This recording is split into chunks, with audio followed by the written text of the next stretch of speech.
Добро утро! Днес видеото започва с хаус тур на Airbnb-то, в което бяхме отседнали. Това тук е така наречения Florida Room с джакузи. Това е задният двор с басейна. Прекрасен хол, в който имахме голям телевизор, дори декоративна камина. Също така има плъзгаща се врата към задния двор и басейна, а дори кърпи за басейна.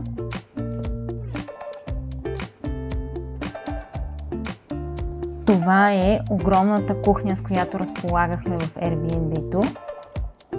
Напълно оборудвана с техника и с посуда. И пак гледка от нея към прекрасния басейн. Airbnb-то беше с 4 спални. Това вляво е нашата спалня.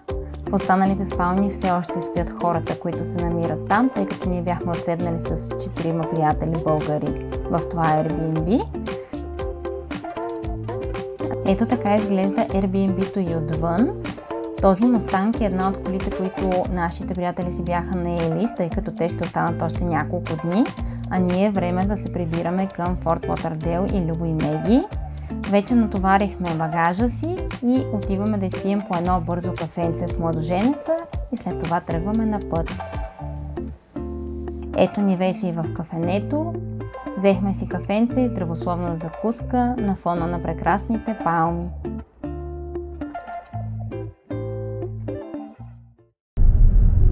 Здравейте! Здравейте отново! Ето ни пак в колата. Това е така, защото вече сме 2 дни след сватбата, за която пътувахме и беше в Clearwater. Изкарахме страхотно. Надявам се да сме успели да направим хубави кадри, които да покажем на вас. Няма да качваме много неща, но някои дреболи. Да, все пак това не е нашата сватба, но ще се опитаме така да покажем някои от интересните моменти. След сватбата вчера имахме почивен ден в Clearwater, където се видяхме с много българи, които бяха на сватбата. И познати като цяло също. Да, и познати като цяло, не само българи, и американци. И се поприказвахме, тъй като всички бяхме останали няколко дни преди и след сватбата. Изкарахме забавен ден, ходихме с тях на плажа, дори. След това вечерта си направихме едно събиране. Отново половината от гостите на сватбата. И младоженците. И младоженците, вече по-лежерно и неофициално. И днес, преди няколко часа, тръгнахме обратно към Форт Лодърдейл, за да се върнем при Любо и Меги. Така че сега пътуваме натам и ни остава, може би, около час. Около час още, докато пристигнем. Ще направим включване по-късно от Форт Лодърдейл. Сега вече прекосяваме Флорида от западния към източния бряг през така наречената магистрала Alligator Alley.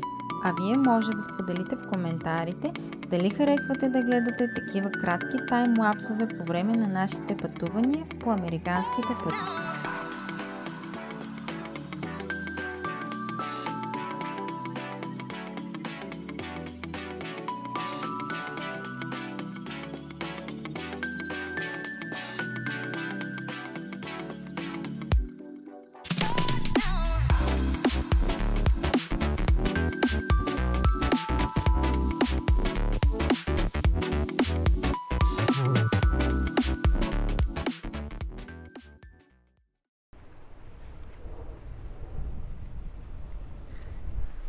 След като се върнахме от Clearwater преди няколко часа, сега дойдохме да се разходим в един стейт парк, който е точно на Интракоустъла.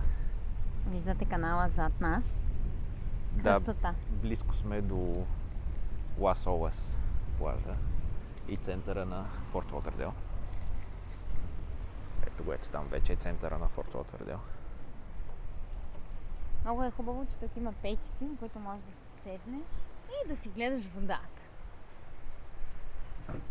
Минават си лодчиците, ние ще се разходим малко в стейт парка, който е доста готин. Има пейчици, масички, Може да си седнеш, си пиеш кафенце, да хапнеш нещичко и така. Здравейте! Здравейте! Може би по тениската ми може да съдите, че съм облечена тематично. Искаме да ви пожелаем честит Свети Валентин или Трифон Зарезан. Абе, важното е празници да има. За нас и честит имен ден на Валю. Да. Вчера и днеска работих, но днеска вече съм почивка. Сега вече вечерта дойдохме да хапнеме. В едно прекрасно заведение поръчали сме си много вкусни бургери. Ето ги как изглеждат.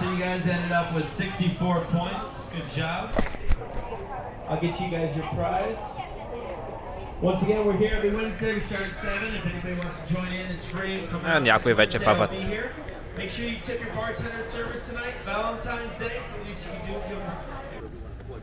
Здравейте! Здравейте! Днес е 15 сутринта, един ден след 14 февруари, или още по-известно при нас като рождения ден на Валю. Честит рожден ден, да си здрав и все така на хубави места да си пътуваме. Благодаря. Днеска вече съм официално и почивка за следващите няколко дни. Така че сега отиваме да пиеме кафенце на плажа.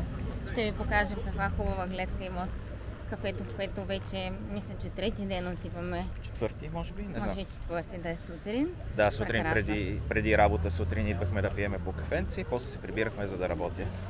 А след кафето и прекрасната гледка на океана от него, как ще продължи деня ни, дори и ние не знаем, така че ще ви вземем с нас и ще видим какво ще правим през остатъка от времето. Ще видим днеска какво ще правиме. Днеска вече сигурно нещо ще спрем. Не като предните дни беше... Беше на работа ти? Да, бях на работа. Почти нещо не сме снимали. Нямаше много какво. Общо взето почивка, хубаво време и плаж по-малко. Доста е топличко, може би към 29 градуса днес в момента. Да, може би някъде толкова. Все още не знаем водата на океана колко е топла, тъй като не сме я докосвали. Да, тук така и не сме стигнали последните няколко дни до там.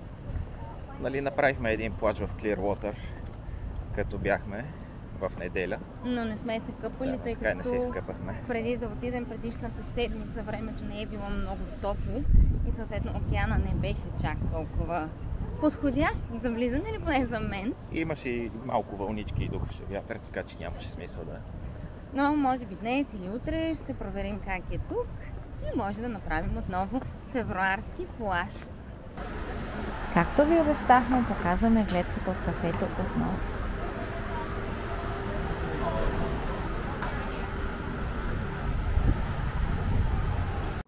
За обяд дойдохме в този прекрасен суши бюфет, където има най-различни видове суши. Също така има много други неща за ядене, освен сушито, но ние ще наблегнем на него, тъй като го обичаме. Тук също има салати, плодове и много видове десерти. След сушито бяхме на пазар и си почивахме малко. Сега дойдохме на италиански ресторант за вечеря, за да отпразнуваме рождения ден на Валю. Той си поръча спагети болонезе. За мен ньоки 4 сирена. По интересен начин сервират чинии тигани. Любо си взе спагети с миди, а за Миглена лазани.